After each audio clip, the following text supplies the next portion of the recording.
Good day, doctor. My name is Amtasri. My metric number is 288A135. Now I'm going to explain about the summary of MFRS 121, effects of changes in exchange rates. The Malaysian Financial Reporting Standard 121, also known as MFRS 121, provides a true framework for how foreign currency transactions should be treated in accounting. This standard directs the initial recognition of foreign currency transactions in financial statements when businesses interact with them. It lays a lot of emphasis on using currency rates wisely, taking historical and spot rates into account. The way that MFRS 121 distinguishes between monetary and non-monetary things and how it determines how exchange discrepancies resulting from these items are accounted for is a key feature of the standard. Current exchange rates should be used to measure monetary things like cash and receivables, whereas historical rates should be used to analyze non-monetary goods like inventory or fixed assets. In addition, MFRS 121 explores the process of converting financial statements from overseas business into a presentation currency. Hi, Assalamualaikum. My name is Fatih Suhaila binti Azmawi. My metric number is 28447. I will present about the accounting theories of MFRS 121, the effect of change in foreign exchange rates. MFRS 121 specifies the exchange rate that entity will apply for reporting foreign exchange transaction in the functional currency or when translating the result of a foreign operation into a specific currency. From that, an organization must convert foreign currency item that is current RM currency or other currency that are not functional currency into functional currency. Based on MFRS 121, we're recording a foreign currency transaction to spot exchange rate between the foreign currency and the functional currency on the transaction date must be used. There are a few accounting standards that apply to this accounting standards such as MFRS 9, financial instrument, MFRS 116, property, plant and equipment, MFRS 139, financial instrument, recognitions and measurements, and etc. The first accounting theory is positive accounting theories. As stated in their official website, the brace on management use its judgment to determine the functional currency that most faithfully represent the economics effect of the underlying transaction events and conditions. There is a hint of positive accounting theory in this brace. Positive accounting theory is a theory that predict and explain accounting practice based on the empirical observations, empirical evidence and observation on the impact of fluctuation in foreign currency rates on financial statements, and the requirement for a standard framework may have impacted the standards developments. The second one is the normative accounting theories. We identify that normative accounting theory also has been used. Normative accounting theory is more concerned with prescribing appropriate accounting procedure than it is with identifying present practice. Another statement that required in the website is that for MFRS 116 property, plant and equipment, the standard requires some gains and losses arising from revaluation of property, plant and equipment to be recognized in under comprehensive incomes. When such an asset is measured in a foreign currency, paragraph 23C of this MFRS 121, effect of the change in exchange rates require the revalue amount to be translated using the rate at the date and the value is determined, resulting in an exchange difference that is also recognized in under comprehensive income. This means that MFRS 116 needs to use the guideline of MFRS 121 for the change arising in exchange rates. A third theory that has been used is regulatory accounting theories. The developments of MFRS 121 effect of the change in exchange rates may have an impact on complying with legal frameworks and the internationalizations of accounting standards. Regulatory theory frequently highlight how crucial disclosure are in giving stakeholders the relevant data. The disclosure requirement of MFRS 121 promote transparency and assist in understanding of the effect of fluctuations in foreign currency rates on the performance and financial status of an organization by those who utilize the financial statement. Thank you. Assalamualaikum and hi, I'm Alisha Shaina binti Muhammad Zikin and my metric number is 288029. Now I'm going to brief the main parties that involved in development of MFRS 121, the effects of changes in exchange rates. So the main parties are International Accounting Standard Board IASB and Malaysia Accounting Standard Board MASB. So Malaysia Accounting Standard Board MASB issued this MFRS 121 on November 19, 2011. This standard is ineffective for annual period starting on or after 1st January 2012. Meanwhile, the IASB amended International Accounting Standard IAS to 1, which is equivalent to MFRS 1 to 1. Okay, so for the first party that involved in development of this MFRS 1 to 1 is IASB, International Accounting Standard Board. IAS 21 was revised as part of the IASB project on improvements to international accounting standards. The project's objectives were to make other improvements, reduce or eliminate alternatives, and conflict within the standards. Meanwhile, the board's objective for IAS 21 was to provide further guidance on the translation method and on choosing the functional and presentation currencies. There is a connection exists between the IASB and several stakeholders, including investors, analysts, regulators, and the accountancy profession. So the next party is Malaysian Accounting Standards Board, MASB. Under Financial Reporting Act 1997, MASB was developed as the standard setting body of Financial Reporting Foundation, FRF. Its duties include determining and issuing accounting standards for the preparation of financial statements that must be prepared or filed that is controlled by the Securities Commission Malaysia, Bank Negara Malaysia, and Registrar of Companies. The FRF and the MASB together comprise Malaysia's financial reporting framework. Therefore, MASB is directly related to the development of MFRS 1 to 1. Next, I am going to explain about nature of the selection of MFRS 1 to 1, effects of changes in exchange rates, whether principle-based or rule-based accounting. MFRS 1 to 1, the Malaysian Financial Reporting Standard, governing foreign currency transaction and translation of financial statement, follows a principle-based accounting approach. In delving deeper into this approach, it is essential to understand the fundamental differences between principle-based and rule-based accounting and how these differences manifest into context of MFRS 1 to 1. Principle-based accounting relies on overarching principle and guidelines to shape financial reporting standards. In the case of MFRS 1 to 1, this means providing a conceptual framework for recognizing and translating foreign currency transaction rather than prescribing detailed rules for every possible scenario. The principle-based approach recognizes the dynamic nature of international businesses and aims to create standards that are flexible and adaptable. One key advantage of a principle-based approach is to emphasize on professional judgment.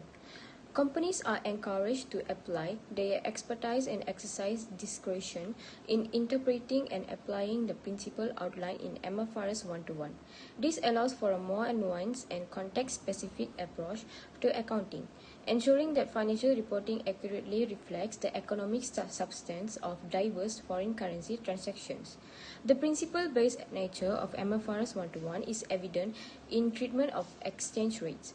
Instead of providing a rigid formula, the standard offers guidelines principle for determining the appropriate rates. This flexibility acknowledges that exchange rates can be vary based on the nature of the transaction and the economic conditions prevailing at the time.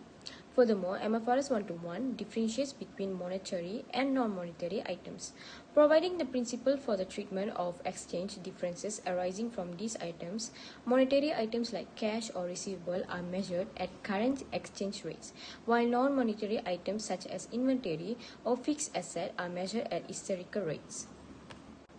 This nuanced approach reflects the principle-based philosophy of considering the economic substance of transactions. The principle-based nature of MFRS 1 to 1 extends to the translation of financial statements of foreign operations into the presentation currency. The standard outlines principles for translating various components of financial statements, including assets, liabilities, income, and expenses. This approach recognizes that there isn't a one-size-fits-all solution, allowing companies to tailor their application of the standard to the unique circumstances they face. Assalamualaikum, my name is Ainun Nabila binti Rosli. My metric number is 284440. I will proceed for the 5.0, which is limitations of MFRS 1 to 1, effects of changes in exchange rates. MFRS 1 to 1, also known as effects of changes in exchange rates, is a guideline that provides instruction on how to report foreign currency transactions in the currency or translate the results of an operation into a different currency. However, there are limitations within the standards that can pose challenges for the business when it comes to determining the foreign exchange spot rate. This is especially true in cases where two currencies are not easily convertible and there are no guidelines available for determining spot rates. The first limitation is a lack of specific guidelines for determining spot rates when two currencies are not convertible. MFRS 121 doesn't specify the procedure for establishing spot rates when convertibility is not temporary. We refer to amendments to MFRS 121 on lack of exchangeability 2023. This means that companies may have difficulties offering spot rates. Determining a suitable spot rate can be challenging due to the lack of specific conditions, particularly if convertibility is not temporary. In addition to inherent subjectivity and variety in financial reporting methods, the lack of detailed instructions can make it challenging for businesses to identify the proper foreign exchange spot rate, particularly if the lack of convertibility is anticipated to last for a long time. Next limitation is did not include detailed requirements for estimating spot rates. The changes made to MFRS 121 do not provide guidelines on how to estimate spot rates. Instead, we introduced a framework that gave companies the flexibility to use either unadjusted exchange rates or adjusted observable exchange rates when determining the spot rate on the valuation date. Relying solely on one company's judgment could result in inconsistencies in how standards apply, as different companies may take approaches. This in turn affects the company comparability of information across reporting environments. Lastly is insufficient provisions for assessing convertibility between two currencies. The third limitation relates to the insufficient provisions in MFRS 121 for assessing convertibility between two currencies. These standards lack detailed guidance on assessing convertibility, making it difficult for a company to determine whether convertibility exists between his two currencies. This lack of regulation creates uncertainty in the application of standards and leaves companies without a clear roadmap for assessing currency convertibility. As a result, it may be difficult for entities to consistently interpret and apply this standard, which may result in differing interpretations and practices when determining the impact of exchange rates changes. Good morning to Doctor. My name is A231 with matrix number 286476. Now I would like to present about the suggestion to overcome the limitation of MFRS 121. Before the changes, MFRS 121 specified the exchange rates to be used when exchangeability between two currencies was temporarily lacking, but not what to do when the lack of exchangeability was permanent. Following the limitation, the NASB has released an amendment to MFRS 121 on September 8, 2023 to assist the company in assessing the exchangeability between the two currencies and also determine the spot exchange rate where the exchangeability is lacking. The first suggestion is establishing a clear framework for spot rate determination at the measurement date. The standard setting organization should lay out a framework that allows an entity to use one of the two methods to ascertain the spot exchange rate at the measurement date. The first method is an observable exchange rate that hasn't been adjusted. For example, a spot exchange rate used for a different reason than the one for which an entity determines the currency exchangeability, or the initial exchange rate at which an entity can equate the other currency for the same designated purpose following the restoration of the currency exchangeability. The second method is an alternative estimation method, such as any observable exchange rate that is modified and needed to achieve the goal of the new requirement.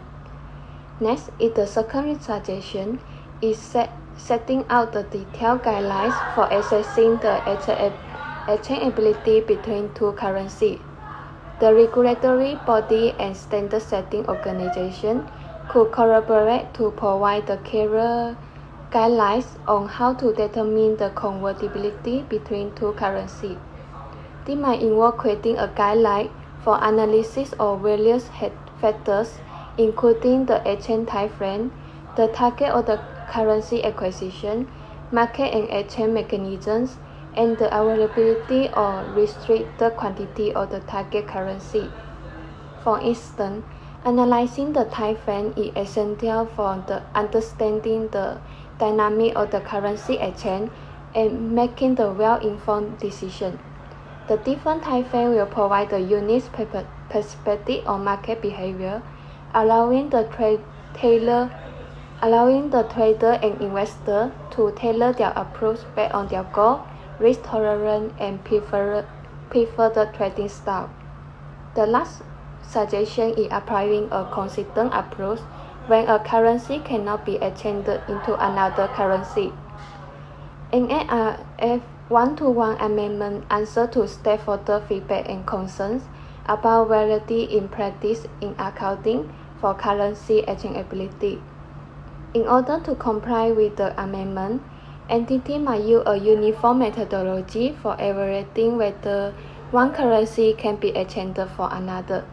This amendment offers guidance on the spot exchange rate to use in situations where a currency cannot be exchanged for another currency, as well as the disclosure that entities must make in order to help financial statement users understand the effect of a currency non-exchangeability on entity cash flow, financial performance, and financial position.